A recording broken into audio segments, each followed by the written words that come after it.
30 साईजचा princess cut आहे आपल्याला. 30 साईज म्हणजे खूप छोटी आहे. बऱ्याच वेळेला बऱ्याच मैत्रिणी विचारतात आपल्या की साईज खूप छोटी आहे, सो 30 साईजचा प्रिन्सेस कट ब्लाऊज आम्हाला दाखवता येईल म्हणून.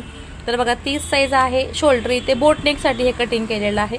शोल्डर घेतलेले आहे किती बघा 12 इंच टोटल आहे, तर 6 इंच घेतलेले आहे. 6.25 मी घेतली, पण नंतर सांगते 6.25चा 6 कट केला आणि पुन्हा इथे 6 इंच घेतलं आणि चेस्टचा चौथा भाग टाकला, छातीचा चौथा भाग टाकला, तिथे 7.5 इंच आला आणि तो लगेचच इथे येत होता. त्याच्यामुळं हा कर्व आपल्याला देता येत नव्हता, म्हणून इथे 6.25चा 6 इंच केलं आणि 6चं 5.5 इंच केलं. 5.5 जरी घेतला तरी पण चालेल, काही प्रॉब्लेम नाही, पण मी इथे 5.5 इंच घेतलेला आहे. तर इथे आपल्याला 1.5 इंच राहतं आहे मार्जिन फिटिंगसाठीचं आणि पुढचं 2 इंच मार्जिन घेतलेलं आहे. आणि उंची पूर्ण ब्लाऊजची आहे 11 इंच, 11.5 इंच. 11.5 इंचमध्ये 1 इंच मार्जिन वाढवलेला आहे. जो काय तुमचा मार्जिन वाढवायचा तो वाढवू शकता. साईज किती आहे तर 30 साईज आहे.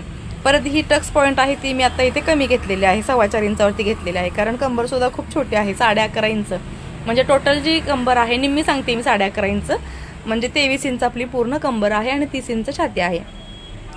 तर या पद्धतीने बोटनेक आहे. बोटनेक 3.5 इंचावरती आहे आणि ही जी रुंदी आहे ती 3 इंच घेतलेली आहे मी, कारण 3पेक्षा कमी घेतली तर तो बोटनेक प्रॉपर बसणार नाही त्यामुळे.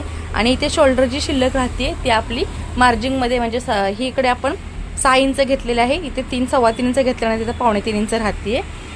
तर हा झाला आपला back part. Back part cutting झाल्यानंतर फ्रंट पार्ट कसा कटिंग केला ते पण पाहू. बॅक पार्ट आपण कटिंग पाहिलेलं आहे, फ्रंट पार्टवरती मार्किंग केलेलं आहे, तर ते सांगते. फ्रंट पार्टवरती बघा या पद्धतीने मार्किंग केलेलं आहे. बॅक पार्टपेक्षा 1 इंच इकडे वाढवलेलं आहे, 1.5 इंच सुद्धा वाढवू शकता, 1.5 इंच. इकडे अर्धा इंच आर्महोलचं मार्किंग केलेलं आहे कटिंगसाठी. जो पुढचा आर्महोल आहे आपल्याला तो आतमध्ये घ्यायचा आहे त्यासाठी. आणि त्यानंतर आपला हा टक्स पॉईंट आहे तो घेतलेला आहे वरून 9.5 इंचावरती आणि इथून 3.5 इंचावरती घेतलेला आहे. इथून खाली सरळ रेष मारलेली आहे, पुन्हा इथे 1.25 इंच टाकलेला आहे आणि मग आपल्याला हा प्रिन्सेस कटचा कर्व देऊन घ्यायचा आहे. आणि प्रिन्सेस कटचा हा कर्व तर आपल्याला माहिती आहे कुठे जातो, तो आर्महोलच्या बरोबर पॉईंटला घ्यायचा आहे. आणि या पद्धतीने फ्रंट साईडचं सुद्धा आपल्याला मार्किंग करायचं आहे आणि याच पद्धतीने कटिंगसुद्धा करायचं आहे.